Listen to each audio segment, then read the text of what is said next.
Nada pode ser comparado ao Senhor Jesus. Ele é tremendo, né? Porque ele nos amou primeiro.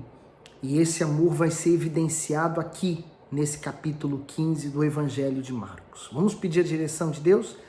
Meu Deus, que o Senhor fale conosco e que as tuas palavras sejam luz para o nosso caminho. Desbloqueia todo o entendimento para que essa pessoa possa receber a tua palavra dentro dela, no coração. Amém. E logo ao amanhecer, os principais sacerdotes com os anciãos e os escribas e todo o sinédrio tiveram conselho e, amarrando Jesus, o levaram e entregaram a Pilatos. E Pilatos lhe perguntou: Tu és o rei dos judeus? E ele respondendo disse-lhe: Tu dizes. E os principais sacerdotes o acusavam de muitas coisas, porém ele nada respondia. E Pilatos o interrogou outra vez, dizendo: Nada respondeis? Vê quantas coisas testificam contra ti? Mas Jesus nada mais respondeu, de maneira que Pilatos se maravilhava. Pilatos se maravilhava pelo fato de que o Senhor Jesus não tinha nada com ele. A causa do Senhor Jesus era com os sacerdotes. Então, Jesus não tinha que dar respostas nenhuma a ele, né? E fora que tudo que nós vamos ler nesse capítulo está se cumprindo os planos de Deus, né? Está se cumprindo a vontade de Deus, desde o princípio até o fim. No 6 ele diz assim: Ora, no dia da festa costumava soltar-lhe um preso, qualquer que eles pedissem. E havia um chamado Barrabás, que preso com outros amotinadores, tinha no motim cometido uma morte. E a multidão, dando gritos, começou a dizer que lhe fizesse como sempre lhe tinha feito.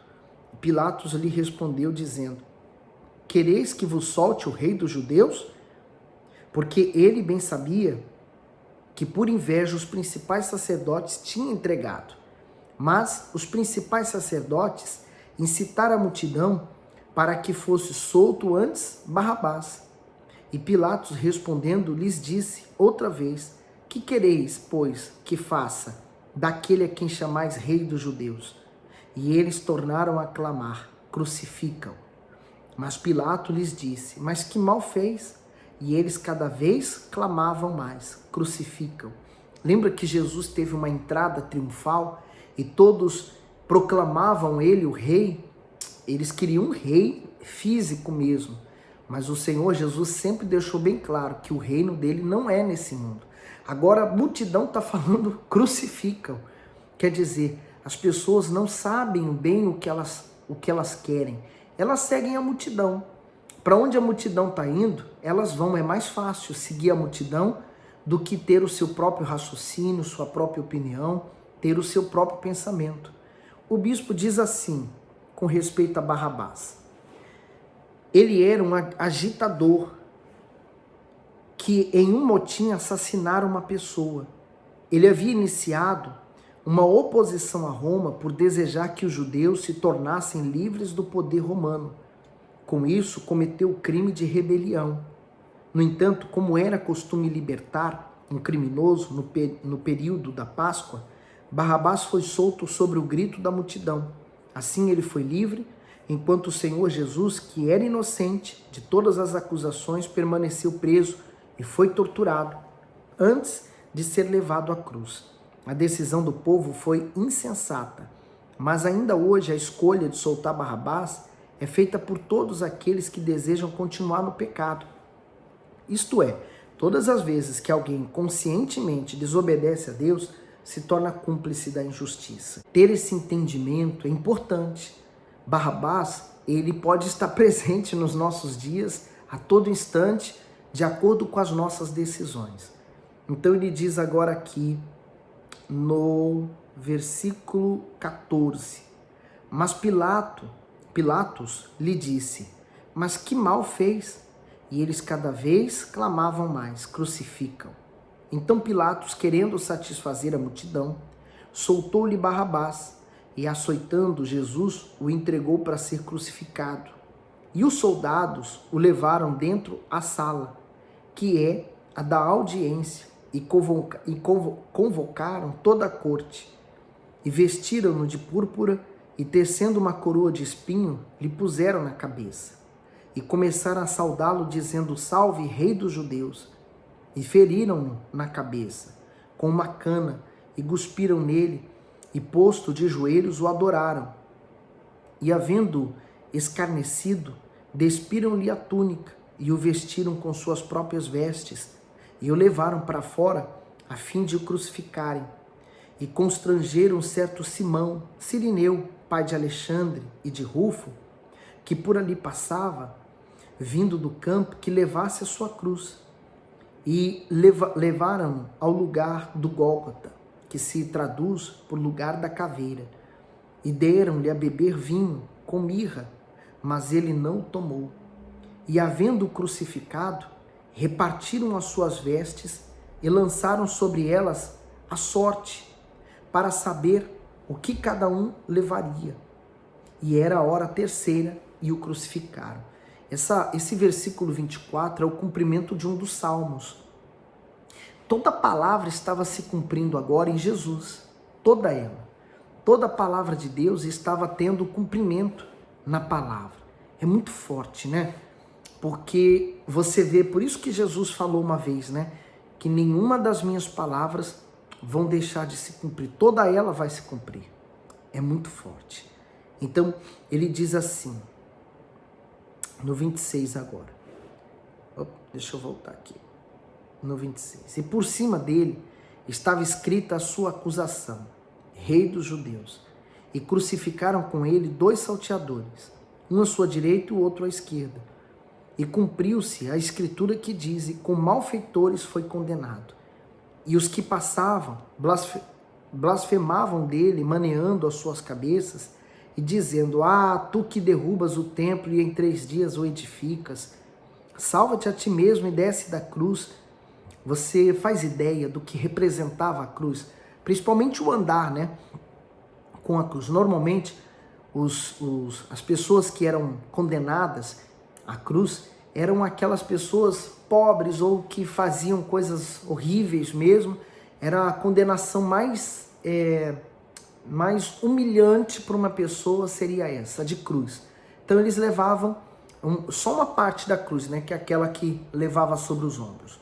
No caso de Jesus, ele levou a cruz completa. Então era uma forma de humilhá-lo ainda mais que ele por eles, né, se intitulou como rei. Então agora o rei estava carregando uma cruz, sendo extremamente humilhado. Não fazia ideia que aquela ali seria a causa da vitória de Cristo, né? Aí ele diz assim, né, as pessoas maneando a cabeça e falando para ele descer da cruz.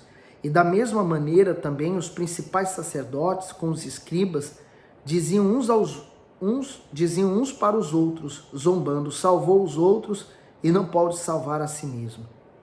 O Cristo, o Rei de Israel, desça agora da cruz para que o vejamos e acreditemos. Também os que com ele foram crucificados o injuriavam.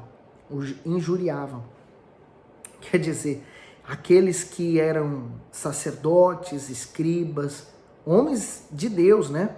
Por assim, pelo menos na sua aparência física. Eles estavam ali criticando Jesus. Eles não sabiam o que estavam criticando. Eles não tinham ideia quem era ele e o que Jesus estava ali providenciando para aqueles que fossem crer nele. Então no 33 diz: e chegada a hora sexta, houve trevas sobre toda a terra até a hora nona. Hora sexta, meio-dia, a hora nona é às 3 horas. E a hora nona, Jesus exclamou com grande voz, dizendo: Eloi, Eloi, lama sabachthani, que traduzido é: Deus meu, por que me desamparaste?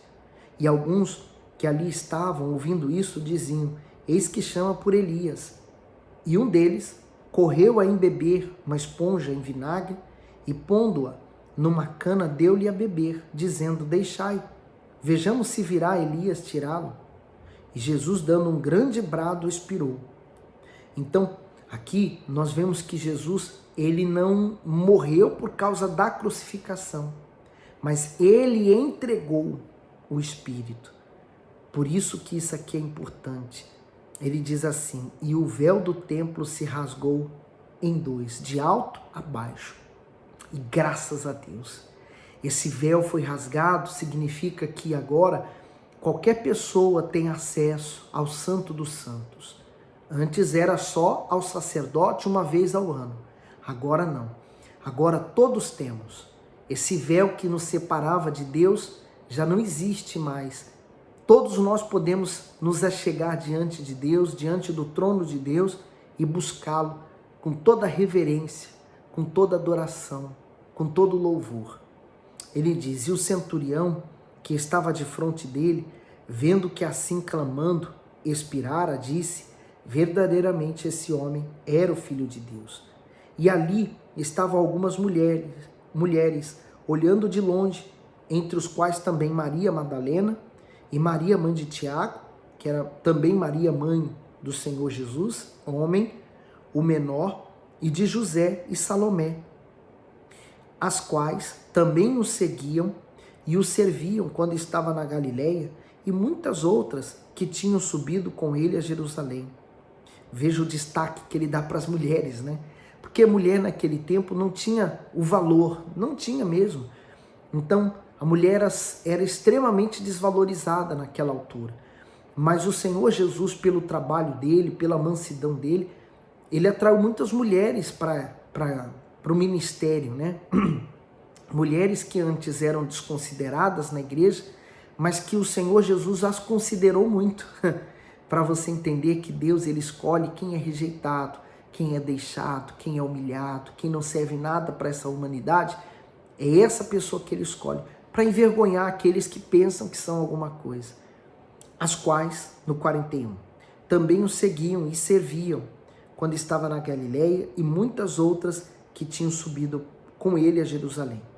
E chegando à tarde, porquanto era o dia da preparação, isto é, a véspera do sábado, chegou José de Arimateia, conselheiro honrado que também esperava o reino de Deus, e ousadamente foi a Pilatos e pediu o corpo de Jesus. Bispo Macedo diz assim: ousadamente foi a Pilatos. José de Arimateia, um importante membro do Sinédrio, era conhecido por sua integridade. Ele cria no Senhor Jesus, mas o fazia em segredo, pois tinha medo de ser excluído da sua religião. Contudo, quando pediu o corpo do Senhor Jesus a Pilatos, a fim de sepultá-lo, assumiu a sua fé nele. Infelizmente, muitos dizem crer no Salvador, mas não assumem de verdade, por temerem a reação negativa, as perseguições e as humilhações dos outros. No entanto, uma fé tímida não conquista a salvação, pois se não confessarmos o Senhor Jesus perante os homens, ele poderá não confessar diante do Pai. Está lá em Mateus, no versículo 10, do 32 ao 33. Então, ele diz no 44, e Pilatos se maravilhou de que já estivesse morto, e chamando o centurião, perguntou-lhe se já havia muito que tinha morrido.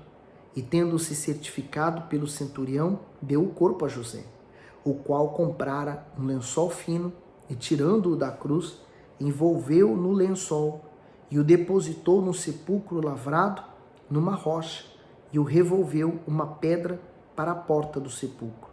E Maria Madalena e Maria, mãe de José, observavam onde o punham. Então, o Senhor Jesus morreu com malfeitores, mas ele foi enterrado como rico, por causa desse Senhor José de Arimateia.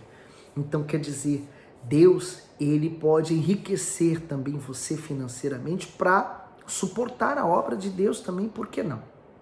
Só depende de você. Minha amiga, meu amigo, o que Deus quer é usar você. Como ele vai usar, isso não importa. Importa que você se deixe ser usado por ele. Seja evangelizando, seja falando de Jesus, seja levando um jornal, seja você trabalhando e tendo condições financeiras de suportar a obra de Deus. Quer dizer, Deus vai usar a todos, cada um de uma forma, é como um corpo. Cada parte do nosso corpo tem uma função. Então, assim é cada pessoa da igreja, ela tem uma função dentro da igreja. Veja qual é a sua e deixa o Espírito Santo usar você. Deus abençoe você grandiosamente.